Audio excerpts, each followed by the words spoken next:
నా ప్రియ సహోదరి సహోదరులారా, మీ అందరికీ నా హృదయపూర్వక వందనాలు తెలియజేస్తున్నాను. మనుషులుగా తల్లి గర్భం నుండి బయటకు వచ్చినది మొదలుకొని మానవ జీవితంలో మనిషి ప్రాముఖ్యంగా కలిగి ఉండవలసినది ఏమిటంటే బుద్ధి. బుద్ధి లేనివాడు తన చుట్టూ ఉన్నటువంటి మానవ సమాజంలో మంచిగా జీవించలేడు. దేవుడు ఆశించినట్టుగా మనిషి యొక్క జీవితం కొనసాగాలి అంటే దేవుడు అనుగ్రహించే బుద్ధిని మనిషికి కలిగి ఉండాలి. ఈరోజు లోకంలో అనగా జీవించుతున్న వారు నేర్చుకున్న దానిని బుద్ధి అనుకుంటున్నారు. కానీ పరిశుద్ధ గ్రంథంలో దేవుడు వ్రాయించిన సంగతులలో బుద్ధి మనకు కనబడుతుంది.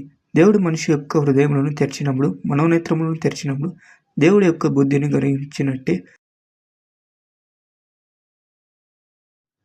లోకంలో ఎంతోమంది మనుషులు జీవించారు, ఇంకనూ జీవిస్తున్నారు. పుట్టబో వారు కూడా అనేక మంది ఉండవచ్చు. అయితే మనము దేవుని పరిశుద్ధ గ్రంథంలో లిఖించినటువంటి బుద్ధులను కలిగి ఉన్నామా? మొదటిగా మనం చూసుకున్నట్లయితే స్వస్థ బుద్ధి.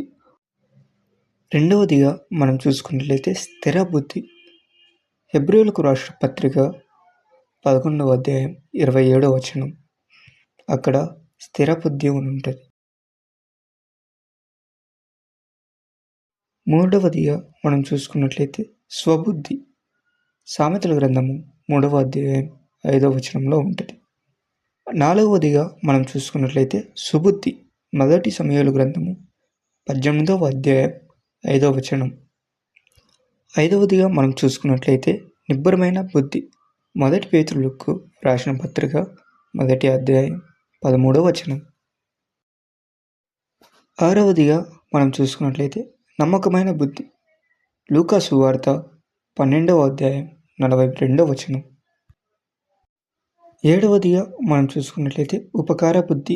మొదటి సమూయేలు గ్రంథము 24వ అధ్యాయం 18వ. ఎనిమిదవదిగా మనం చూసుకున్నట్లయితే శ్రేష్టమైన బుద్ధి. దానియేలు గ్రంథము 5వ అధ్యాయం 12వ వచనం. తొమ్మిదవదిగా మనం చూసుకున్నట్లయితే కృతజ్ఞతా బుద్ధి. యెషయా గ్రంథం 57వ అధ్యాయం 19వ వచనం. పదవదిగా మనం చూసుకున్నట్లయితే అతి శ్రేష్టమైన బుద్ధి. దానియేలు గ్రంథము 6వ అధ్యాయం 3వ వచనము. ఇలాంటి బుద్ధులు కలిగి దేవుని కొరకు జీవిస్తున్నామా?